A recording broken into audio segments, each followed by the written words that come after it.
So, Voidcore. Slightly challenging game mode. I wanted to beat it. The problem is, Voidcore is easily the most challenging game mode in TDS history. It's a beefed up version of hardcore mode with a triumph rate over 90% lower. And hardcore was already pretty brutal. I am not a top tier TDS player. I have all the towers and stuff, but I'm pretty average. Although I did invent Bwango Mongo strat, so there's that, but normally I like to attempt hard game modes via matchmaking because I think it can be pretty funny to attempt difficult challenges with random noobs, but that wasn't really possible here. This matchmaking button in the lobby, it's an insidious trap from the developers to waste people's time. Voidcore is not a game mode you can realistically triumph with random matchmaking teammates. You pretty much need a dedicated party. So, I teamed up with Cliche and CrazRex, two extremely high level players who hashtag own this game pretty much, to see if they could lead me to a triumph on this mode, which is a little hard if you haven't got that yet. It's a bit challenging, maybe. Before even going into the match, we had to choose our loadouts. We all brought farm for the early game money, but otherwise our units were more varied than you might think. Cliche brought Saboteur, Commander, Gold Crook Boss, and Ranger. Rex brought Gold Soldier, Medic, Rocketeer, and Juggernaut. And I brought Gold Pyromancer, Hacker, DJ, and my own Juggernaut. Unfortunately, the Pillow Fighter tower is not optimal here. With our teams set, we partied up and loaded into the intermission lobby. There are only 4 maps in the pool, and Wretched Front is definitely the easiest of them, so we chose it, obviously. And spawning in, Voidcore begins with a really well-made cinematic cutscene, which we skipped, obviously, and we all started farming. We leaked some enemies, but after a couple of waves, I got down a gold Pyromancer at the back of the map, while Rex got a gold soldier. And these towers served as our initial defense against the zombies? Wait, I think my internet just went out. Bro, are you serious? Dude. How does this even happen? Yeah, so we didn't win that one. My internet came back in a few minutes. For our second go around, we ran the same start. Farms, gold pyro, gold soldier, yeah. This time we made it past wave 6. Shout out to my internet provider. And Cliche got his first Saboteurs down, a really important tower both for early defense and for its later level ability. Rex also spent more money on gold soldiers to keep the DPS up, and I was really just chillin'. I pretty much gave propellars like the easiest player because he can just farm most of the game. Based. Yeah. That's what I like to hear. Also worth saying that it's definitely optimal to talk with your team for Voidcore. Cliche was really masterminding this whole operation. He was pretty much giving me like a live strategy guide document advice on what to do to win. It was like pretty impressive, and it was going really well here, as you can see. Until we lost to the balloons. Bro, Gold Soldier's so chopped. Uh-oh. Bro. Okay. It's over. Yeah. Rip. You probably... I might get a GCB on 14. That was actually kind of a blessing in disguise, though, because on this next attempt, we got through that same set of waves with much better farming all around. Cliche did get that gold Crook boss by wave 14, which made the difference with its flying detection. And we survived. At this point, my only job was to farm enough money to place a Juggernaut by wave 18. And I ended up with just exactly the right amount of farms here. Perfect farming. Wow, you're so good, propellers. I calculated that, man. Just by my strategy. Propellers is the best TDS player, guys. On God. On everyone's soul. We all saying that. Juggernaut is needed for wave 18 because of the mini-boss. The Blighted is nowhere near as dangerous as some of the later mobs, but a 5,000 health enemy this early is still rough. And it walked into our base with 20 health left, which did actually suck, because we lost out on the money we would have gotten from killing it. But the next couple of waves weren't so bad. I got DJ and kept farming. I ended up swapping around the DJ's tracks throughout the rest of the run. Cliche got more medics and saboteurs. Rex got his own Juggernaut and his first Rocketeers. I honestly have not thought about Rocketeer since like 2022 probably, but this unit is low-key goated. It has really good crowd control, and it helps with the flying zombies because although it can't target them, it can indirectly hit them with its splash damage. Pretty significant splash damage at that. It helped us survive a fairly tough wave with 28. On 30, another mini-boss spawned in the Void Titan. And this guy was a little worrying. He made it somewhat far, but it wasn't too bad. I swapped around my DJ's mode accordingly. And put it back to group. Yeah, you did great. Nice. Alright, so we're almost at the hard wave, right? Wave 35? Yeah. That was the one wave specifically Cliche had warned me about. For good reason. 35 is hard because of 34. On that wave, the Void Brute spawns, and then the timer runs down almost instantly, and then 35 also starts, and you have to fight 2 mini-bosses at once.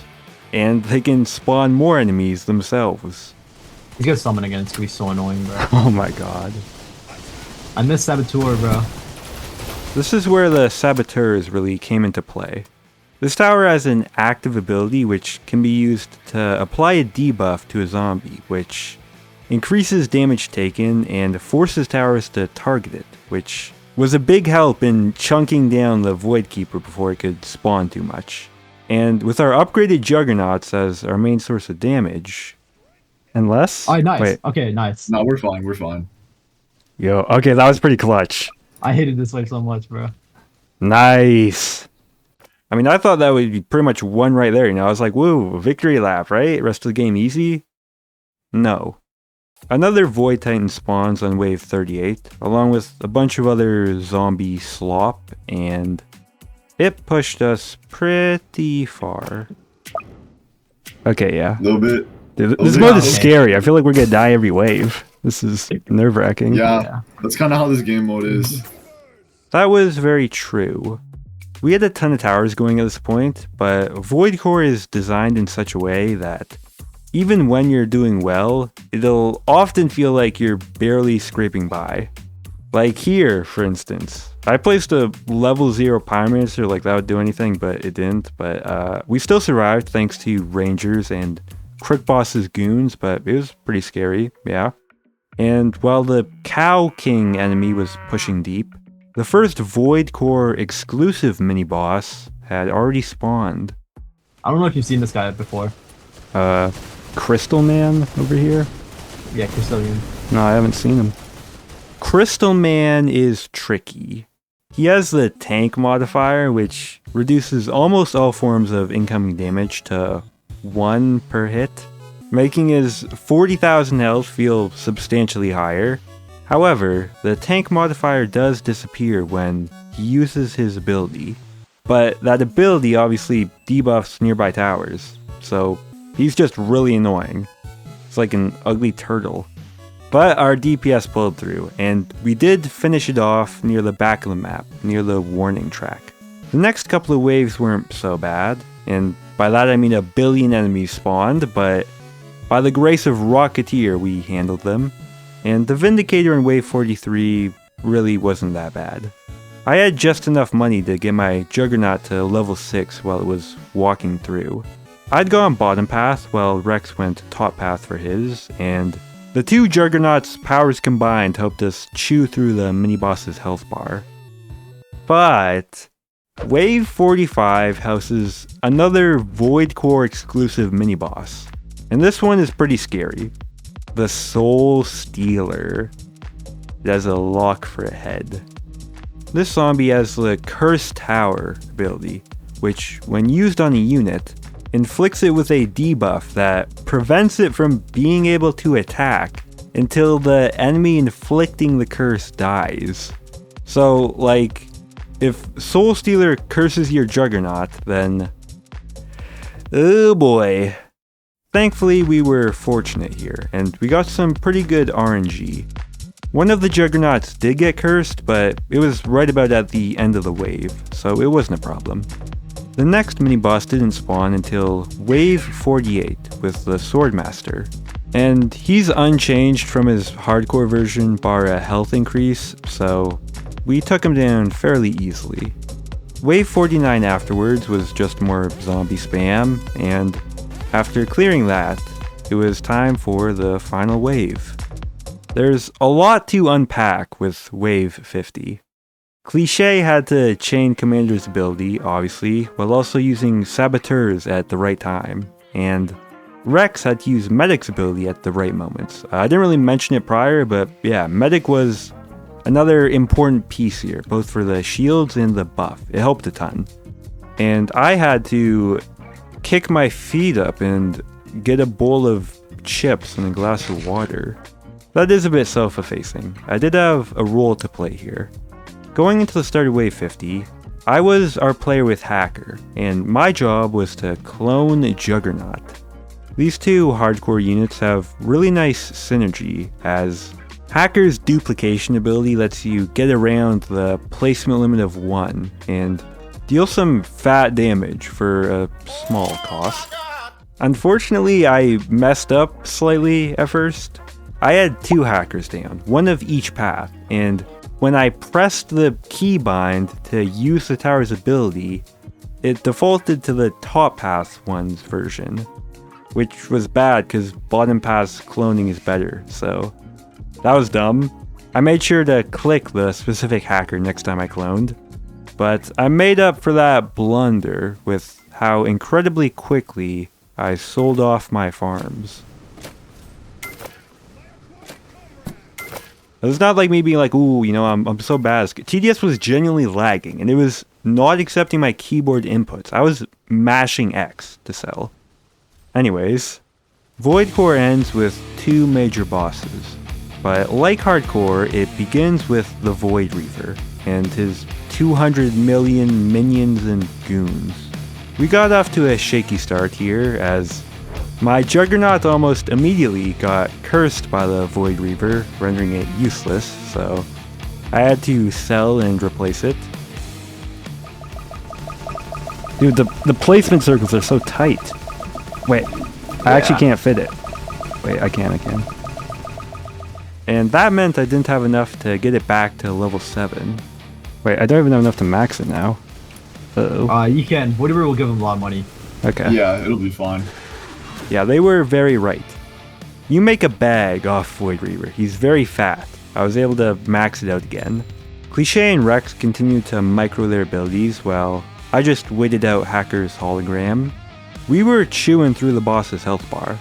Although the progress in the Voidcore is a bit deceptive because as soon as the Void Reaver falls below half health, it spawns the second boss.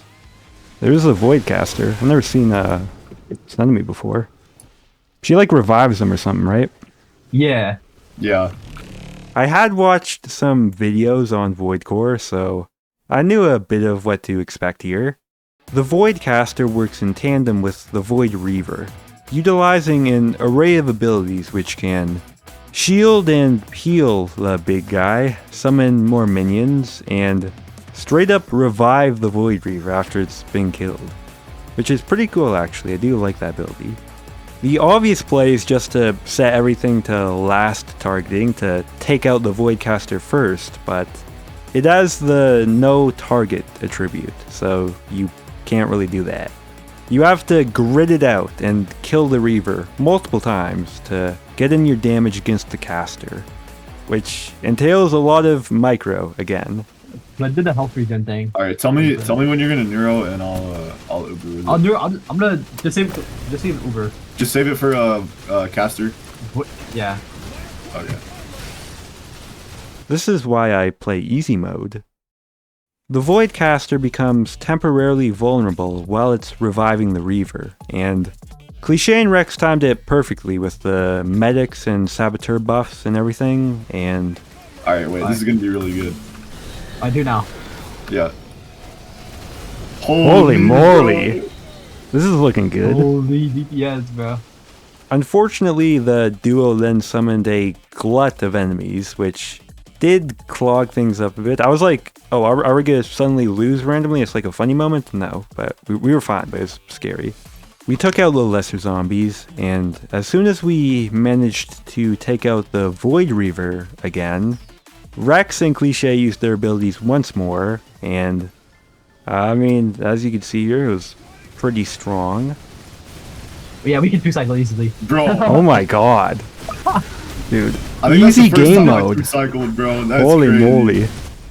The Void Reaver resurrects one last time after the caster's death, but I mean, it was like butter to a 1000 degree butter knife. Oh my god, wow. We really did it. First try. Second try, but Yeah, basically first try. pretty basically much, yeah. basically first Wow. That was pretty sick, yeah. Third try, I guess, technically. Shout out to my internet provider. But yeah, we did it. Some of you might watch this and say, you know, oh, you got carried to a win. Yeah. Big thanks to Cliche and Rex. I could not have accomplished this without them. Please check them out if you're interested in more high-level TDS gameplay. They've done a lot of wacky stuff. I think that if you're just like an average player, your only shot at beating Voidcore is to get carried or to seek out a strategy document, which fair enough if you want to do that. Like, this is really just a mode for the tryhards, and I feel like that's okay. Thanks for watching. Like and subscribe for more consistent uploads, and thanks channel members, and thanks for your time. Yeah. I'm gonna go back to playing SpongeBob Tower Defense. That's more my speed.